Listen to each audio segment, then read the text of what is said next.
Yemeni government delegation clashes with Iranians at the UN summit held in Al-Doha.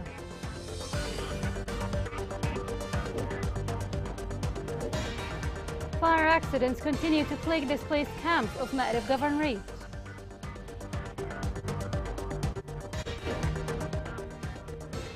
Al-Qaeda says two of its operative members have been killed in drone strike.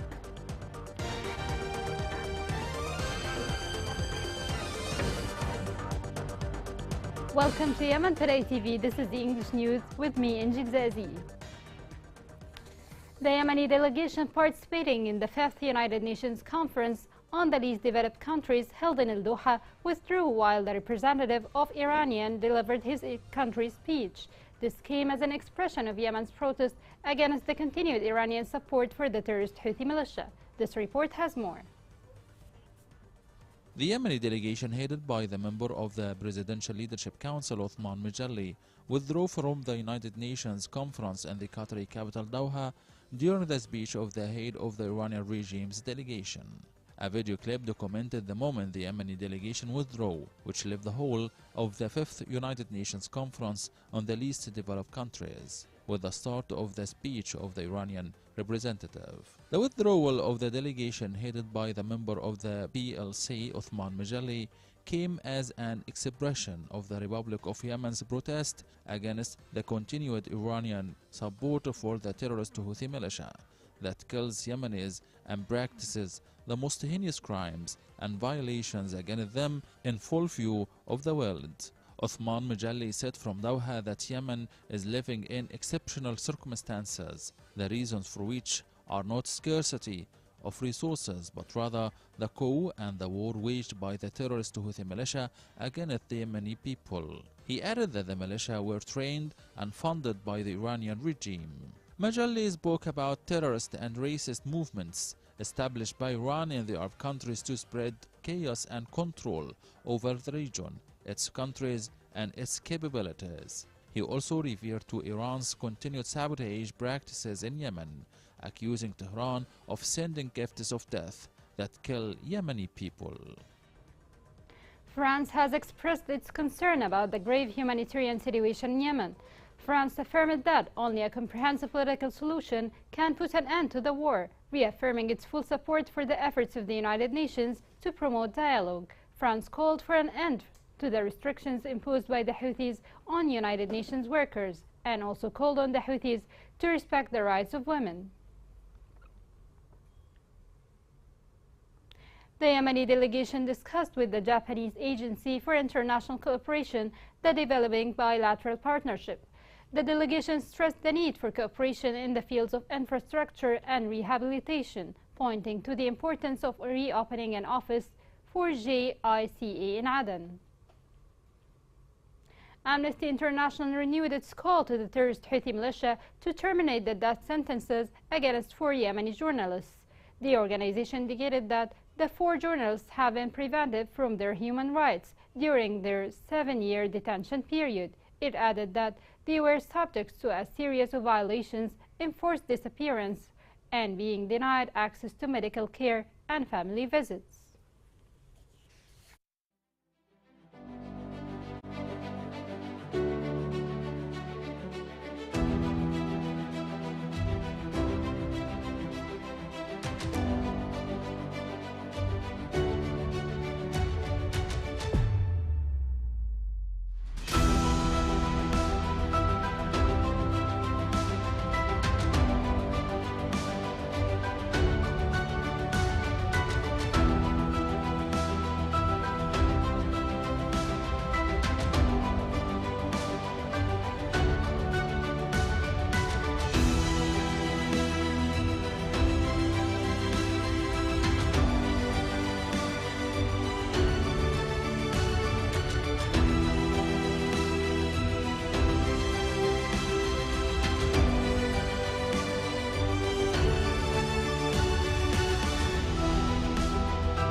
The displaced people are facing huge challenges. One of them is the fires that engulfs their tents. The international community is invited to ease the burden of the displaced people by offering their shelter and accommodation. This report has more.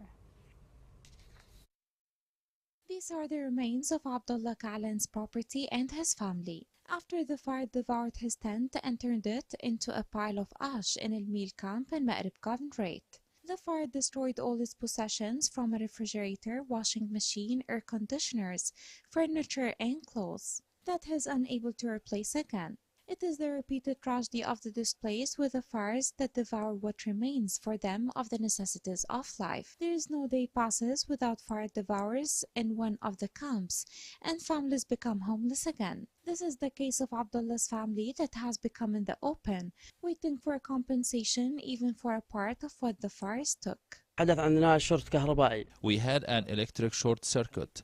The wires are so weak and fragile. It burned and caused a fire in the tent. Thank God people were able to get out safely and there were no human losses. The tent was completely destroyed, including the furniture, the devices and the clothes. The camps for the displaced in Ma'rib Governorate throughout the desert are distributed east and north, in which the camps lack safety and firefighting tools, as well as electricity projects and safe wiring, which leads the displaced to link the electricity cables randomly to the tents without any experience.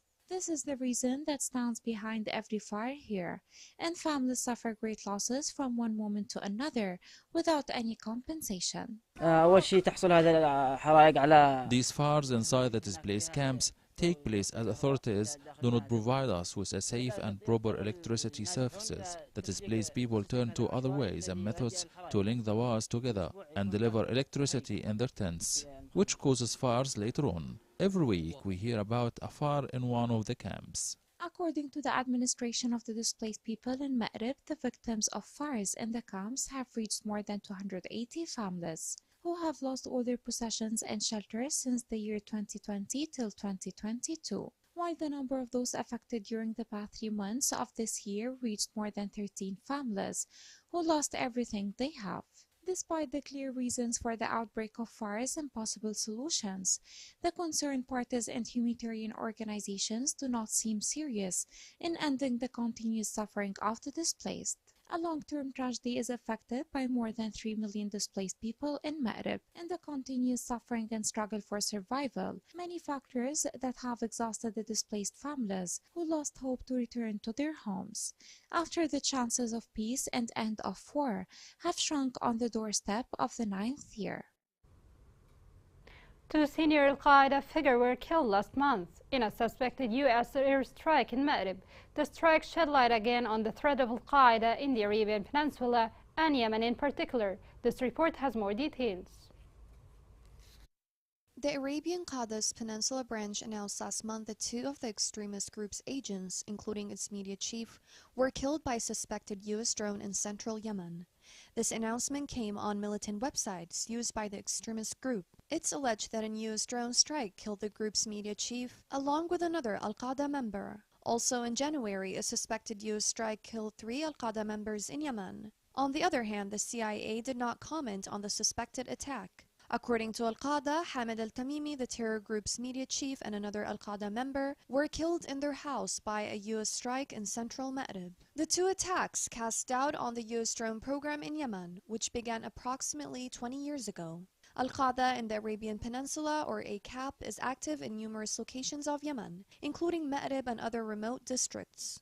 It's thought to be a more dangerous branch of Al-Qaeda terror network. In 2014, when Yemen's war began, the Houthis took control of the northern parts and seized the capital Sana'a, leading to one of the world's worst humanitarian crises in the world. Years of civil war between the Iran-backed Houthi rebels and the coalition battling to restore Yemen's government to power have gave all the supremacy to Al-Qaeda to maintain a foothold, particularly in Yemen's remote and lawless areas. The fighting in Yemen has destroyed almost everything, from the country's infrastructure, public facilities in all sectors. The people in Yemen keep suffering day after day from all sorts of violations, leading to death and injuries.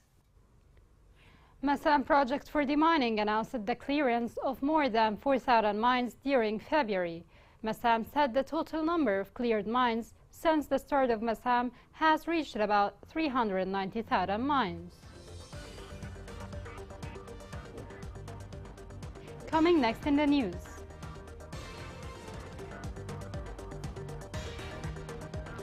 Yemeni coffee houses expand in North Texas region in the United States of America.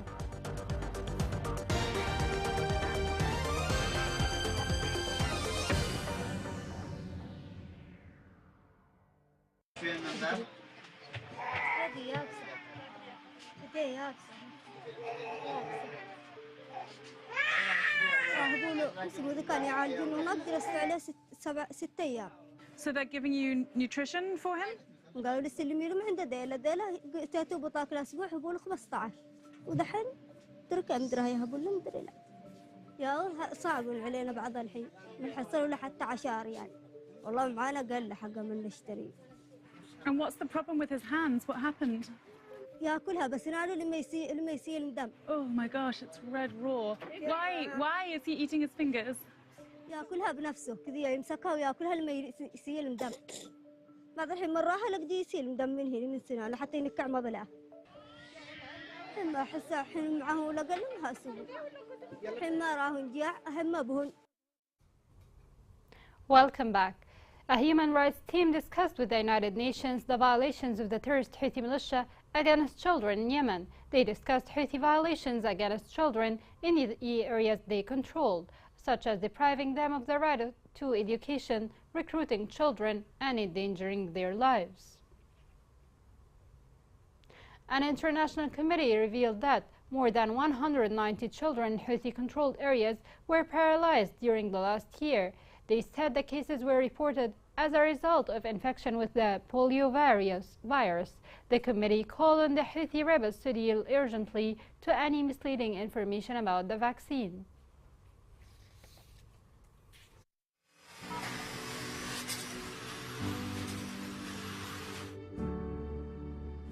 أبي مات بشارع 40 دحين أنا أشقى على أسرتي مع باقي اللي أنا أصرف عليهم كل شيء. أنا اسمي أنس غصيب سيف عمري 12 سنة.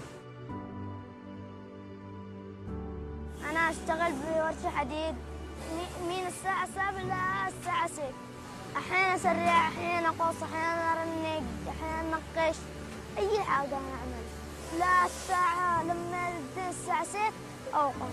أنا وقفت الدراسة عشان ما فيش أحد يشقى على أسرتي. أدرس أخواني الباقي منهم 4 وأنا الخامس. أحلم إن أفتح ورشة أبي وأشقى على أسرتي وأندي لهم مصاري وأدرس أخوتي الآخر الجامعات وأطبخ أي شيء.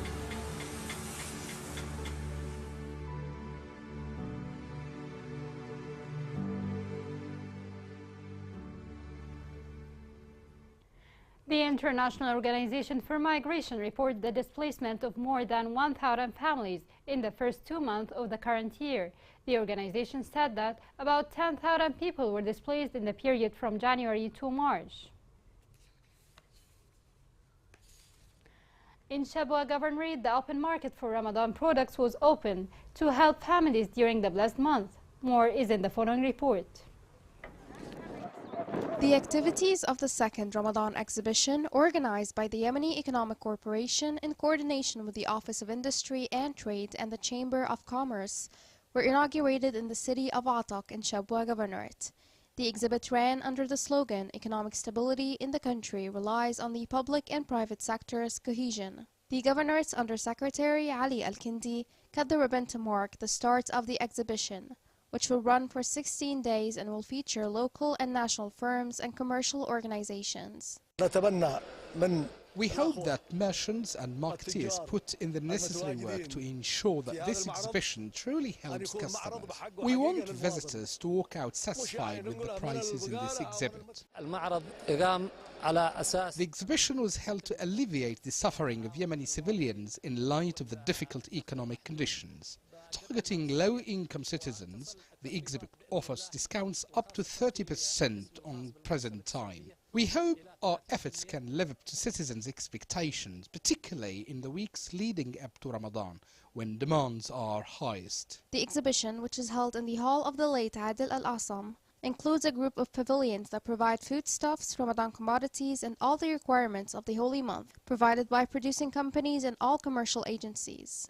The commodities are offered at discounts ranging from 20 to 25% to alleviate living and economic suffering, especially in light of the difficult circumstances. The Yemeni Women's Union is participating in the second annual Ramadan exhibition. We offer our products in 3 directorates in Shabwa. We attend the inauguration today of this exhibition, hosted by the Yemeni Economic Corporation. This exhibit aims to provide comprehensive assistance to shoppers this Ramadan by lowering prices in comparison to market prices. To guarantee the exhibition's aims were met, participants provided commodities at prices lower than their official value in other marketplaces. This Ramadan exhibition is likely to draw a large number of visitors in the coming days. Yemeni coffee houses have spread in the USA. In Texas, the Yemeni coffee houses have gained fame because of their traditional nature. More on this is in the following report. Yemeni coffee has its way to the U.S. through the Yemeni coffee houses. The growing coffee chain has 8 locations scattered throughout Michigan, Ohio, Illinois, and Texas. Arwa Coffee House does not stand alone. Yemeni coffee shops are consecutively opening up in North Texas. Also, Qamariya is a Michigan-based coffee shop chain in Mansfield, and Haraz House is located in Dearborn, Michigan, and there are others like Kahwa House. The traditional coffee bean is grown a handful of times a year and is naturally dried by the sun at an elevation of over 2,000 meters. This gives a natural aroma of chocolate undertones with a fruity citrus flavor. Yemen has such a strong, rich history in the actual cultivation of coffee and was the first country to brew it, and a lot of people do not know that. Yemeni coffee houses are the space where lingering coffee aroma is inviting. Aroma Coffee House was named after Queen Arwa of Yemen, who helped Yemeni people flourish socially and economically. It's what they want their coffee shop to do, inspire a community. Coffee, regardless of what culture or region, it unites people through a common cup, a common space where you sit and discuss everyday life issues. A diverse group of students, families, and friends lining up to savor a cup of coffee, but not just any kind. Yemen is the country where coffee was first cultivated, and Yemeni coffee differentiates from a regular cup of any other kind of coffee. Their drinks are named after places in Yemen, from fragrant Edeni chai to rich Yemeni lattes and smoothies. Those shops have attracted community of support. People are so eager to try something authentic that they have never had access to before, and that's part of what Yemeni business people did this. Qamariya Coffee House is the area where people and families come together and enjoy a cup of coffee while reconnecting, and they are able to nurture a bond. It does not sell decaf coffee. This requires processing that dilutes the authenticity of beans.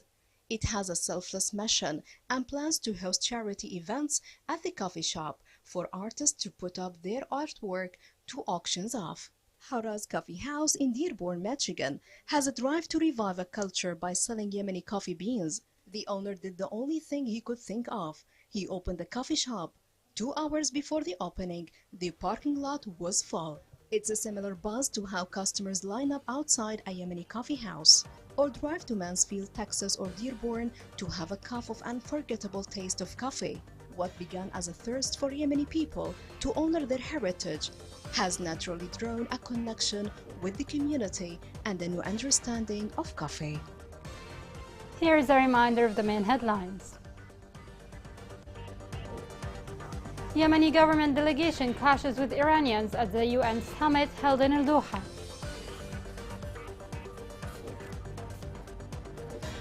Fire accidents continue to plague displaced camps of Ma'rib Governorate.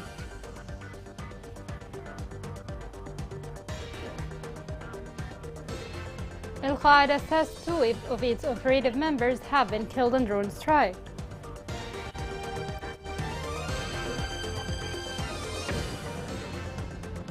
This is the end of the news. It was Injil Zazi. Thank you for watching.